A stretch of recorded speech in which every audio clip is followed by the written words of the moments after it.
അസ്സലാമു അലൈക്കും വറഹ്മത്തുള്ളാഹി. ഞങ്ങളുള്ളത് പരിശുദ്ധമാക്കപ്പെട്ട അറഫ മൈതാനിയിലാണ്.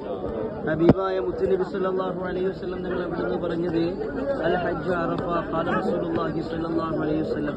ഹജ്ജ് അറഫ എന്നാണ്. അറഫയിൽ സംഗമിക്കാതെ ഹജ്ജ് ഇല്ല എന്ന് ഹബീബായ റസൂലുള്ളാഹി സല്ലല്ലാഹു അലൈഹി വസല്ലം. ആ അറഫ മൈതാനിയിലാണ് ഞങ്ങൾ ഒരുമിച്ച് കൂടിയിരിക്കുന്നത്.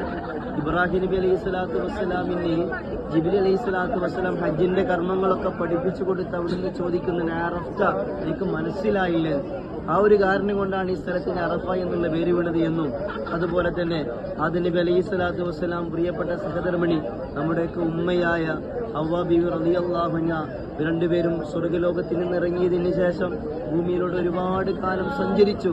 അവസാനം ഇവിടെ നിന്നാണ് കണ്ടുമുട്ടിയത് എന്ന് ചരിത്രങ്ങളിൽ പറയുന്നുണ്ട്. ആ ഒരു കാരണം കൊണ്ടാണ് ഈ സ്ഥലത്തിന് അറഫ എന്നുള്ള പേര് വീണത് എന്ന് ചരിത്രങ്ങളിൽ നമുക്ക് കാണാൻ കഴിയും. അത്രയ്ക്കും വലിയ മഹത്വമുള്ള ഒരു സ്ഥലമാണ്. ഹവ്വ ബീവി റളിയല്ലാഹു അൻഹയുടെ കണ്ണീര് വീണ ഒരു സ്ഥലം കൂടിയാണ് അറഫ മൈതാനി എന്നുള്ളത്. എൻ്റെ പിന്നിൽ കാണുന്ന ജബലുർ റഹ്മ എന്ന് പറയുന്ന ഈ പർവ്വതം, ഇതിന്റെ മുകളിൽ വെച്ചുകൊണ്ടാണ് ലോകത്തിന്റെ നേതാവ് ഹബീബായ റസൂലുള്ളാഹി സ്വല്ലല്ലാഹു അലൈഹി വസല്ലം ഹജ്ജത്തുൽ വിദാ വിടവാങ്ങൽ പ്രഭാഷണം നടത്തിയതും അൽയൗമ അക്മൽതു ലക്കും ദീനക്കും വഅത്മംതു അലൈക്കും നിഅമതി വറദീതു ലക്കും ഇസ്ലാമ ദീന എന്ന പരിശുദ്ധമായ ഖുർആനിലെ ദിവസം നിങ്ങൾക്ക് ഞാൻ ദീനുൽ ഇസ്ലാം പരിപൂർണമാക്കി തന്നിരിക്കുന്നു എന്ന പരിശുദ്ധമായ ഖുർആനിക വചനം സ്വഹാബത്തിന് ഓതിക്കൊടുത്ത ഒരു മല കൂടെയാണ് ജബലുർ റഹ്മ എന്നുള്ളത്. അല്ലാഹു സുബ്ഹാനഹു വ തആല ഈ മണ്ണിലൊക്കെ എത്താനും ദുആ ചെയ്യാനും നമുക്ക് തൗഫീഖ് നൽകി അനുഗ്രഹിക്കുമാറാകട്ടെ.